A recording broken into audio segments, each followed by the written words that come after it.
Multo sa kwarto 208. Isang maikling kwentong katatakutan.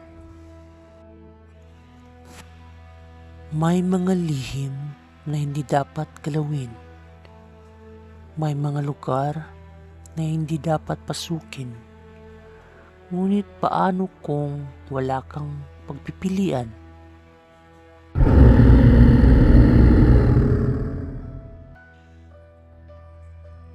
Sa isang lumang hotel sa Maynila, may isang kwartong matagal nang hindi inuupahan.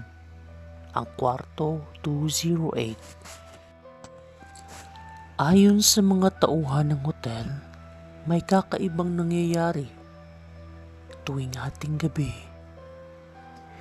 May maririnig kang pag-iyak, may biglaang pagkalampag ng pinto, at minsan ay may bumubulong sa dilim. 208. Napansin niyang malamig ang paligid kahit patay ang mga aircon. May amoy ng lumang kahoy at parang may kung anong nakatingin sa kanya.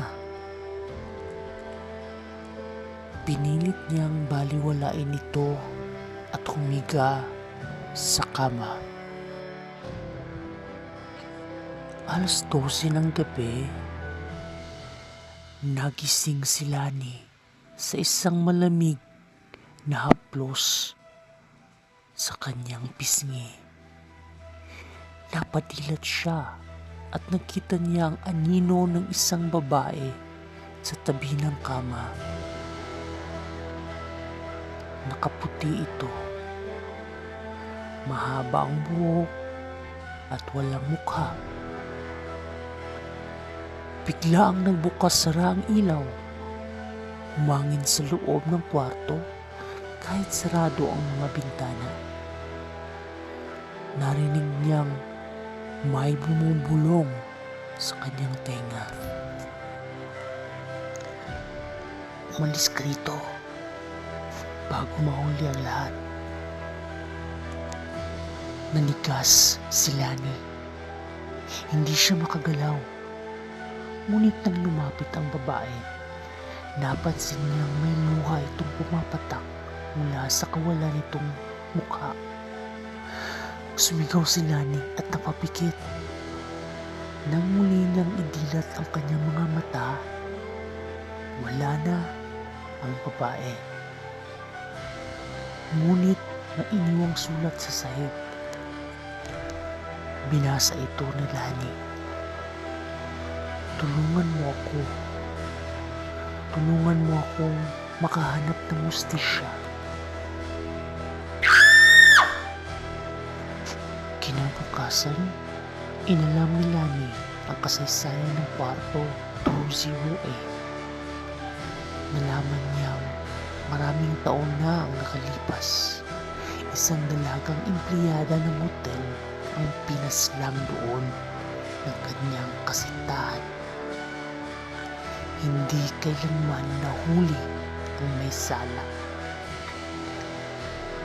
Dahil sa natuklasan, nagdesisyon si Lani na ipaalam ito sa mga otoridad.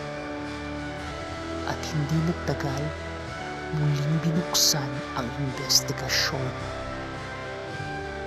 At natuntun ang salarin na matagal nang nagtago.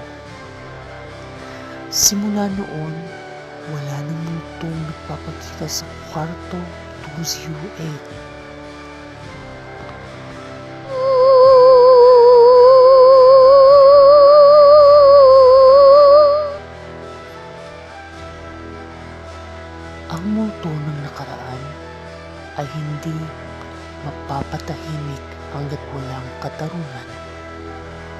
Sa tunay na buhay, hindi dapat ipagsawalang bahala ang mga kasamaan. Sa halip, dapat tayong maging instrumento ng katotohanan at hustisya upang wala ng kaluluwang magdurusa sa dilim.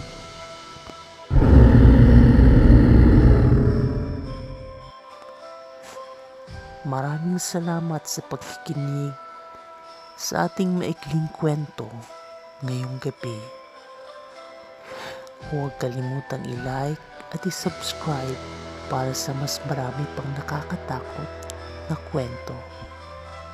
Hanggang sa susunod at sana'y makatulog ka ng mahimbing kung kaya mo.